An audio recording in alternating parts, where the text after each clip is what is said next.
Hi everyone, I'm Genevieve. And I was you. And we're going to be talking about the ideas of luck, bias, and perspective, and how those things influence the Welsh children and their view of the world and the loss of their innocence. Now, would you start us off, please?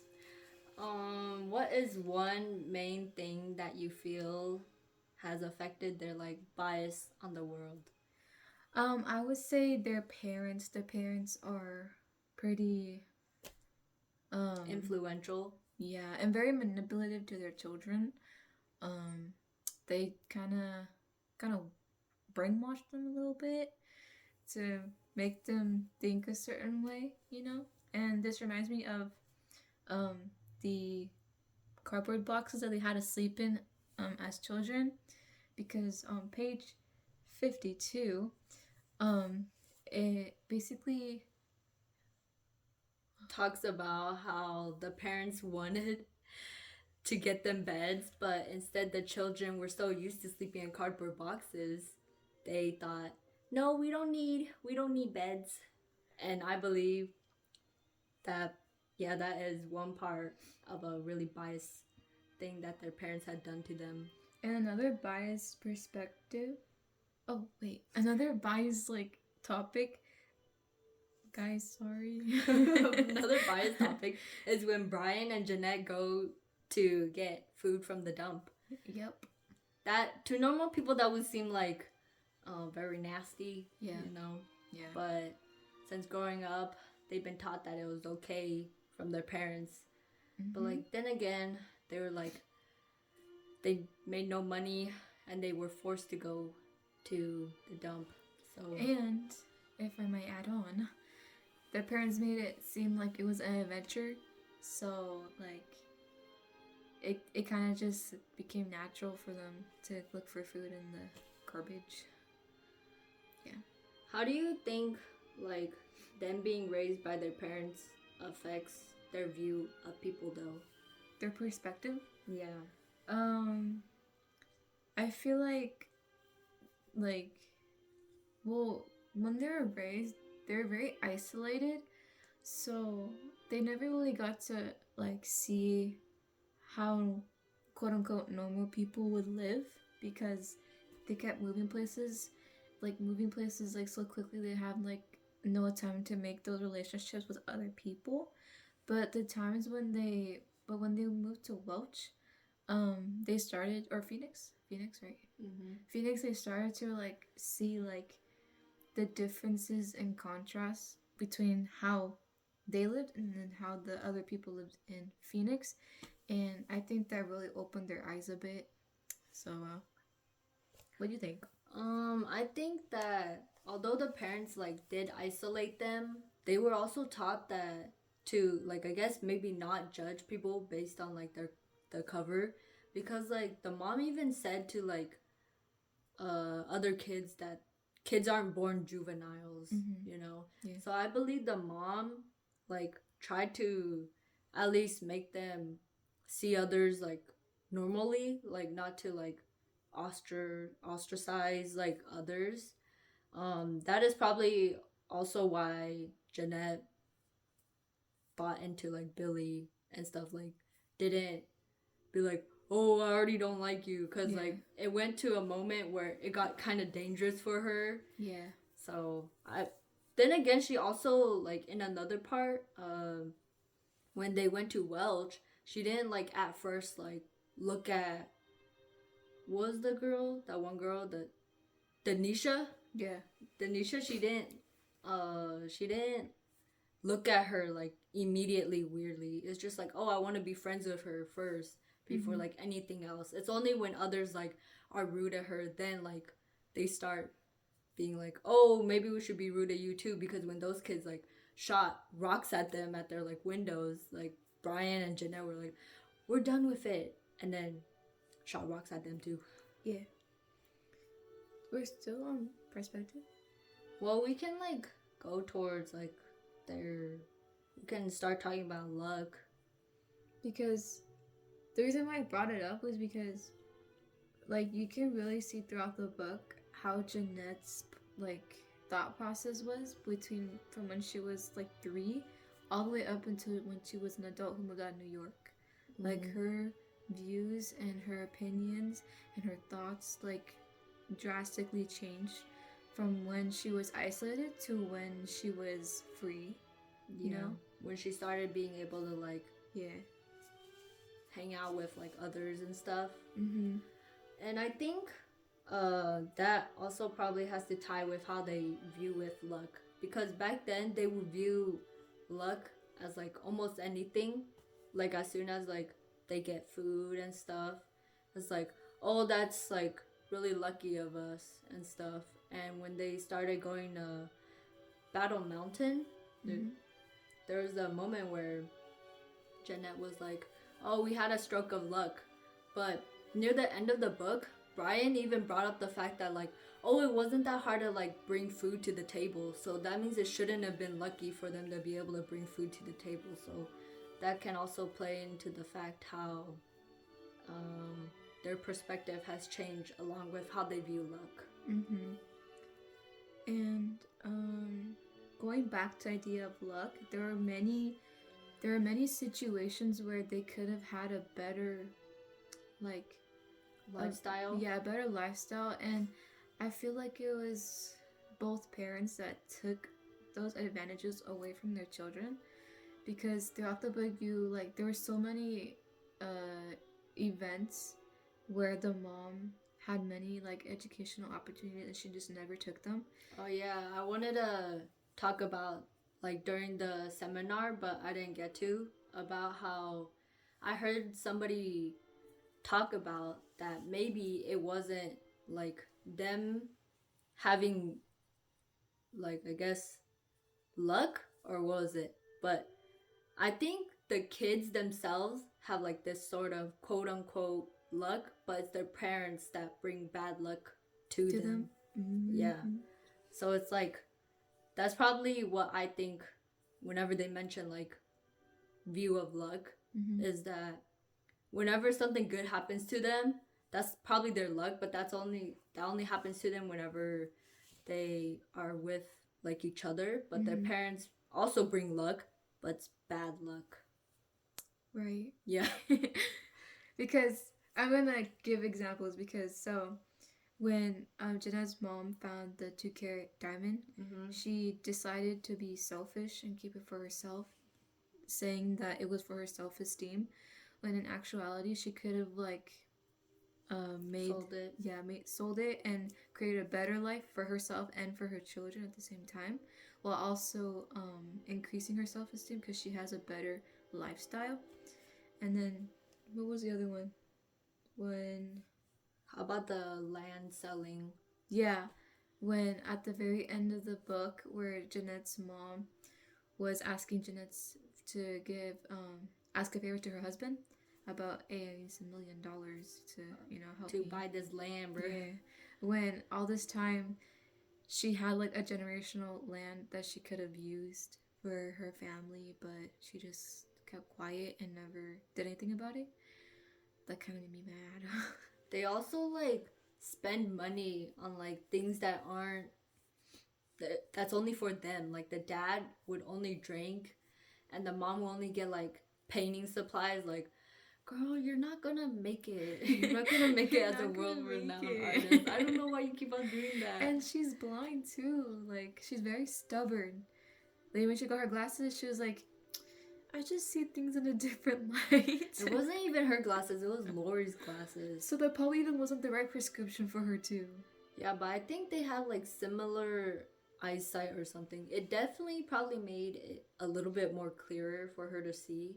Mm-hmm. But that is also like could be a form of luck though for Lori. Yeah. Since the school helped pay for her, because the mom decided no, they didn't want to pay for her glasses. Like Lori almost didn't see normally because her mom didn't want to like pay for her glasses. Like that could be another thing. Like the mom bringing bad luck because why doesn't she want to pay for her like child's like eyesight? Like eyesight. Eyesight.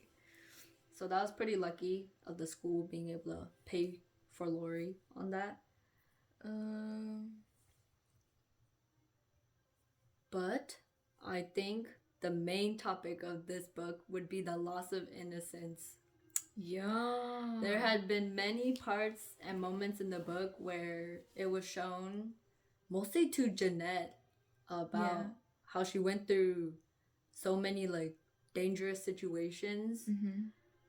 Bro, I would have been traumatized. Well, I believe it's mostly about her because it's her memoir. Yeah. I wish the other children make their own perspectives, because it would have been like drastically different because they have different, maturity levels. But it's still surprising that like Jeanette went through like that many dangerous situations. Yeah. And then we see a bit of Brian's, but we never see like Lori or Maureen's. Yeah, we don't see like if anything ever happened to Lori. Mm-hmm. But there have been many moments like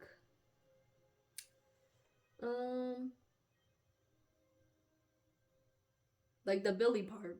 The Billy? Yeah. Oh, yeah. Whenever they went to Battle Mountain, there was this kid, Billy. He was a little bit older than Jeanette, and he someone really wanted a girlfriend. Bro was like kind of desperate or something. Yeah. But he would like always go up to like Jeanette and be like, "Hey, be my girlfriend, be my girlfriend." And then there was like this one moment wherever they were both locked up in a shed for like hide and seek and stuff. Yeah. And then he was telling her about like, "Hey, do you know what adults do when they're dating?" And then like both freaking started like touching her up. Yeah. And then she was like, "Stop." And he kept on going. It was like, "Bro, stop it." You guys are so young.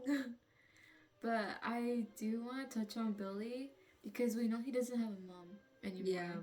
His dad is a drunk. He just comes and goes. I'm pretty sure he leaves Billy alone for like most of the weeks. And I'm pretty sure he even brought Billy to the Green Lantern before. So that's why Billy like has this understanding that this is only what adults do. And I think that Billy really lost his innocence at a very young age because of this. And part of me feels really bad for Billy, but the other part of me, like, I understand Jenna's situation, but I feel really bad for Billy. Yeah, I kind of can't believe she like kind of forgave him though. Yeah. Like be like, "Hey, take this ring back" and stuff. But like, I'm glad. Not really glad, but like they kind of like shot up the like floor around him, be like, "Get away from us!" Yeah, because like, why is bro shooting them with a BB gun? Like, I know those hurt. Like, you should be over already. She like rejected you, and you're still going. Like, take no for an answer, bro. Oh, and then when her uncle touched her too. Oh yeah, that was like kind of nasty. I really didn't like that. I really didn't like that part. And like, what made me really upset is when Jeanette went to her only mother figure, and her mother just like brushed it off, saying like, "Oh, he's just lonely," and like, I feel bad. She technically said, "I feel more bad for him than you," in a way, because all she ever said was, "He's just lonely and he has nobody, and I feel bad for him." And she told Jeanette like, do you feel hurt physically? And Jeanette said no. So she's like, "Okay, you should be fine. Then just brush it off." And she said, "Women make such a big deal of all these things," and like that kind of offended me as a woman. That kind of offended me, and I don't know why she doesn't herself feel offended. She said that, It's like, I guess like based on stereotypes or something, that women are supposed to be like more submissive and like buy into like guys and stuff, because this also like a pleaser to everybody. Yeah, this also happened to like Brian and Jeanette's dad, like Rex. Whenever this can also be a loss of innocence, because Brian, he got touched by Irma, and then he wanted to tell dad about it and be like, "Irma touched me inappropriately," Oh yeah. And then like the dad told Brian to like suck it up, he's a man. So that can also be how it can be stereotypical, just like how the mom and Jeanette were. And I wanted to talk about how in the beginning though, how before all of this happened, how Jeanette's innocence was different, how it changed throughout the story. because a lot of things have changed throughout the story. She used to be so naive, you know, Yeah. still with her innocence and stuff. She really cared about her like parents' feelings, how she would always follow what Rex does. Mm-hmm. So she would buy in the fact that Rex would be like, "Oh, you're my favorite child," and stuff. But then we can also see throughout the story how all of that changed after all the things she'd been through Yeah. with the loss of innocence and stuff. But yeah, maturing is the loss of innocence. Who could have guessed? Let's see. I still want to touch more on where was it? The parents, like in their parenting style, and maybe how they were raised as a kid.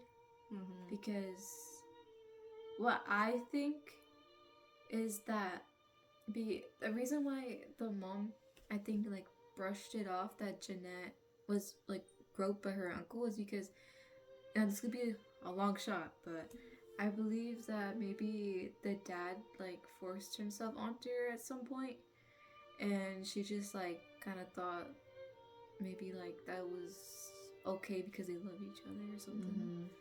Do you think the mom loves the dad, like actually? Honestly, I don't even get why like she would like brush it off. Like even if the dad were to do that to her, and she's like, "Oh, it's love," because this is like a freaking like Uncle Stanley. Yeah. Like they're related, and she's a child. Like she should at least like be like, "Oh, that's something wrong," because this is an adult and a child. Mm-hmm. But Oh, and the loss of innocence of Brian yeah, when the grandma touched him. and also the Green Lantern thing. Yeah.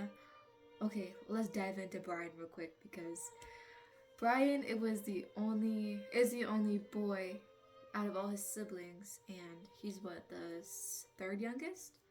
Yeah. And you can see the different stereotypes between the children because the dad is, what's it called? The first time, when he got groped? Yeah, the dad, after he got groped and his sisters were like defending him, the dad came in and told him to brush it off and stop, like grow some balls and stop being and be a man. And Jeanette and Lori were like thinking like that was not like, that was kind of weird because dad never like what's it called, Like does always those stood up things. for like, Yeah, he always stood up for his kids. yeah. And but like this time, like he just kind of like brushed them off like the mom did, and kind of just told them to just grow up. Literally, like just grow some balls or something. I mean, they do live like in the back then era, so like they do play a lot into the stereotypes, how the man is supposed to like not worry about being sexually assaulted, even though that stuff still happens to like guys too. Mm-hmm. But some people even consider it like not a thing. Yeah. So yeah, that was kind of, I don't know. I felt really bad for Brian. He was like crying too because he was like uncomfortable. How old was Brian? He was definitely not. I think he was like at least 10. He's a little preteen. That's so sad.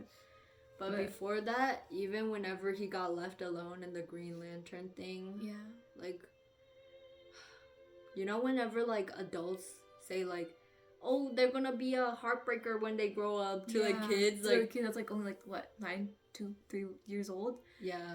Like, sometimes like I see like people talk about how like that's a little bit like predatory or something. Yeah. It's like, why are you looking at that kid like that? They're literally a baby. Yeah. And like going back to Brian the Green Lantern, like the first time he met that woman, like he was still like a bit unsure, but when he actually got to know her or like conversate with her, he said like she wasn't like too bad, like it wasn't bad at all. But the thing that made me really like upset was when the dad bought him a comic book for his birthday, and the dad led Brian and that woman to a hotel and told Brian to wait in the lobby for a little bit, and then after their business was done, the dad told him to give the comic book away to the lady. And that, I feel like that's just like plain disrespect to your kid. Like that is very disrespectful and disgusting. And what's it called? I honestly like the fact that Brian or Jeanette added the little detail that the woman couldn't read anything, and Brian was like really mad because Yeah. that was kind of like humorous, but in the context of that situation, that was just really disrespectful to yourself and your child. Yeah, I don't really like how the parents act. I heard like I know there were people who said that they liked the dad, but I don't think the dad was really likable to me. Especially, I mean, of course the mom was never likable to me, but like Mm-hmm. I guess the dad had some like redeeming features, but Yeah. overall he was never a good dad. No, like yeah, like sure the dad taught more life lessons than the mother did, but like every time he did a good deed, he always had a bad deed to neutralize it, you Yeah. know? But it was like more bad deed than good deeds. Yeah. But what really hit me though was like whenever the dad helped pay Jeanette for her school. Like that's that one thing. That's like the one thing, Yeah. that like I was like, damn. He kind of He kind of touched my heart there. he kind of out there, but like bro wasn't really a good parent. He like really neglected. I feel like he really neglected Brian's feelings. Yeah. And the mother definitely didn't like Jeanette. I feel like she doesn't like Jeanette at all. I feel like those like mother daughter like I know, yeah, wars? the boy moms, but except Yeah. the mother's not a boy mom. It's her daughter. Like I feel like that was the kind of relationship they had going on because every time Jeanette tried to be like the upper person, like her mom would always like literally like drag her down with her, and like I feel like the mother always saw it as a competition with Jeanette, and like she was like her mom even said that what's it called Jeanette was just by herself because it was Laurie and the mom and then Brian and the dad and then just Jeanette just there. Like she never really cared for Jeanette at all. Hey, I hate to break it to you, Well, what? but you got that one wrong. Oh, tell me It more. was Jeanette and the dad. Oh. Yeah, because the dad said Jeanette's the favorite child of him. Oh. Lori and the mom was right. Oh, okay. But like even then, like she said it was just her and her dad. And I feel like the mom, like even if she didn't really love him, that was the first person she's ever met that actually had that relationship with her. Mm-hmm. So I think she always saw everything as a competition with either of her daughters, Yeah. It's Yeah. like if you're like going up to somebody that I quote unquote love, I don't even know if they love each other like Yeah. that, then like I guess she saw that as a competition, yeah. Yeah. And then with the dad, like going back to his personality and his choices and like his thought process, I feel like the only reason why he is a bad parent is because he has like internal issues within himself. Like he could be a good person, but it's just that he has like a lot more loose ends in him than he does like out in the world because Yeah, because we can see Yeah. the moments he was a good dad, Mhm. but I guess sometimes he probably has like a memory of like a fish or something because bro like forgets he did does. something bad because he's like, in one part he's like, did I ever let you guys down? It's like, yes, you have. And then like going back to the children with Maureen, like it took me by surprise how her character like developed because when she was a little girl, like baby, she was literally neglected her entire like what tiny age baby age her years. life until they went up to Welch. Yeah, because again, like she was the youngest, and the stereotypical like young, like the stereotypes were like everybody just forget about the youngest, and like they're just worried about their oldest. Sometimes it's like they overly care about the youngest, or there's no like care at all. Yeah, there's because like sometimes you like tend to focus on the things you have now and don't realize like you also gain another thing because they were poor and they already have 3 kids and it's like all like messy already and they have yet another kid, which I don't know why they had another kid, but like yeah, they had another kid and it was like probably a lot harder for them to take care of because like they can't focus on one thing at a time or something. But like, cause like, okay, so Maureen, she was neglected her entire life until she moved to Welch, where she was taken care of by neighbors, not her parents, her biological parents, her neighbors. And she grew up in a Christian household, so she had all these beliefs and everything. But what really caught me by surprise was when she started falling down this hole that she, I guess, dug herself because she didn't have the ability to take care of herself because she was so dependent on everyone that she kind of never learned how to be independent, you know? And then she started changing her appearance and doing really bad. She had a really horrible mindset and she really like fell off a cliff basically to her death. Like, it was really bad. I think that could be like some kind of like when people use drugs, they sometimes have withdrawal symptoms. And since she was like taken care of her whole life and then she was all of a sudden like moved to like New York with like the rest of them. Yeah.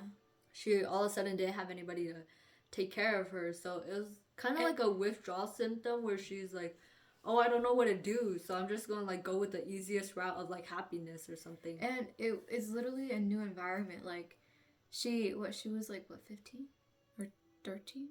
Yeah, she was like barely, because she was a junior member and then she moved. Yeah, she was like 16, and her entire life she grew up, you know, in a very like welcoming space. Like everybody took care of her, and then she all of a sudden moves like across the freaking world to New York, and everything's busy, everything's loud, there's so many people around, she doesn't really know the environment, doesn't know the space. And on top of that, she's not even close with her siblings because, again, she was always away. Like, I feel like her siblings are still strangers to her because, like, she knows she can, like, rely on them, but, like, she's not comfortable because she doesn't really know them like that, you know? So I feel like her being by herself is such a good reinforcement in her not only learning how to be independent, but also just getting a new start in her like adult life because again, she's not close with her siblings, and I'm happy she moved to California to go live out her dream because living in that kind of space and like being separated from her only father and mother figures because they weren't actually related, but she kind of drifted apart from them. I feel like that really caused her a great pain too, you know, because she was so close to them, but now like they're just, you know. I'm glad near the end like they were able to like settle down with things they wanted to do because in the beginning they started off messy and like, you know how Jeanette freaking got like burned up her like whole body and like she was 3 and like what was it? I forgot if it was Brian or Lori that got bit like by a snake or scorpion and they had like the witch doctor like just put some paste on it. I think that was Brian. Yeah. And then I remember Brian got his like head cracked open again. Yeah. Like they started off messy. The witch doctor was Lori, I think. Yeah. It was like one of them though. But like they would get like hurt so often and Jeanette would like fall out of the car at one point. He like all busted up. It was like, are you not gonna take her to the doctors? I'm surprised Maureen never had like really serious injuries. She was the only one, huh? Yeah, I think it's because like they didn't spend time out on the road that much anymore. Yeah. It's like whenever they were still in their adventure phase, like they didn't have Maureen yet, but after they had her, they started like settling down a little bit more and like would travel less and would stay at places longer. And then what was I was also gonna say something else.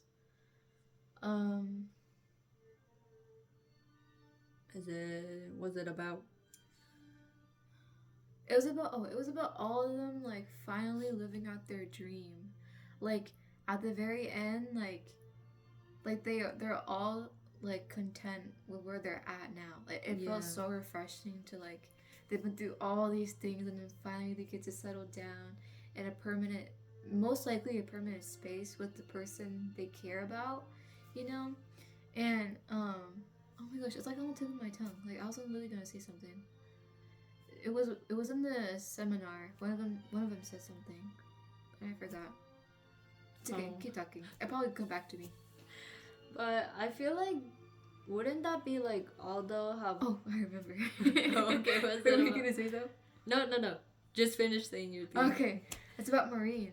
Mm-hmm. So remember how everybody was like, she kind of just fell off the edge because she Yeah. was dependent and she never got that independence. But Yeah. like, kids, I mean, we all been through it. Kids who have parents, they still develop that independence, like no matter what. Yeah.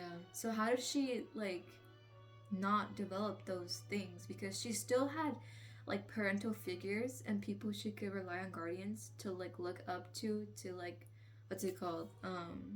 Take in, like adapt to their styles and their environments, yeah. But like, it doesn't really make sense to me because she had people. I'm pretty sure she had better role models than her actual parents, but she never got that independence. Like, I don't know. I think it probably, we could think of this simpler as like homeschool or like raising a pet or something. Like, whenever you don't show them how to be independent along with being dependent, then they're gonna only become dependent. Because when you grow up, your parents like usually teach you like some independent skills. Like, you know how even though it was bad of Rex to do it, how he taught Jeanette how to swim. Just Yeah. threw it back in. Yeah, but it was also like a form of like independence. Yeah. But I don't think she ever got that. Like, it was always like being spoiled. Yeah. You know how like sometimes there's like kids that are like really spoiled and like Yeah. suck up. Yeah. That's because like their parents never taught them independence, and those are the kids that probably just rely on their parents' money all the time. Yeah. So that's probably what I think happened to Maureen. So like her guardians just like, oh, I understand. I think they just always felt bad for her. Yeah. And so like they just gave her everything she wanted. Like, oh, you're in this and this and I'll give you this. Yeah. And like their Christian like beliefs and stuff, like, you know, like we all know Christians are really like giving and they're really welcoming, and you know, but I don't know. I think that answered my question. Yeah. Yeah, that's why she didn't grow any independence, because she never got any to begin with. Oh, okay. Yeah, but throughout the whole story, we can see how the perspectives of each of the children's change, especially Jeanette, how she used to be so naive, but now as she grow older, she like grew a lot of lessons and like lost her innocence and stuff. But I'm glad they saw the world like usually pretty equal. Like they never developed any like harsh emotions. They never developed any like cold-heartedness. Like they always like, what's it called? But they were never outright rude to others, you know. And they never made excuses about anything. Like they were always like, they never took anything for granted. Yeah. Honestly, I would have been so mad though whenever like some of like the teachers, because there was that one part in Welch wherever like the teacher would be like, what do you know about homeless people and how to be poor, blah blah blah. That's in New York. Oh. But there were moments wherever like Jeanette would write in like binary numbers and like the teacher's like, oh, yeah, go write it again and stuff. That's wrong. But yeah, definitely the homeless one too. Yeah. She's like, oh yeah, you're right. Yeah, it's like, right. bro, just say something, bro. But that would have been me too. I wouldn't said anything. Oh. But yeah, that's basically what has been happening throughout the book. And that's the loss of their innocence and the children and the different ideas, like look, bias, perspective. Yeah, and how it affected them as a whole and as a child, and now they're adults and they're happy now. But yeah, it's and how it like, because they do say like your past makes your present, and in your future, like what is of your past like is who you are. You know, so I'm glad they grew up okay after going through so kind of okay. You mean like they lived like their end point, like they're okay Yeah, now? yeah. Like grew up okay. No, but they're like end point of yeah. finally becoming fully adult, even though they were forced to mature pretty early. Yeah. Well, thank you guys. Yep. Thank you for coming to our TED Talk. To our podcast. Yep. Okay. Bye. Bye bye.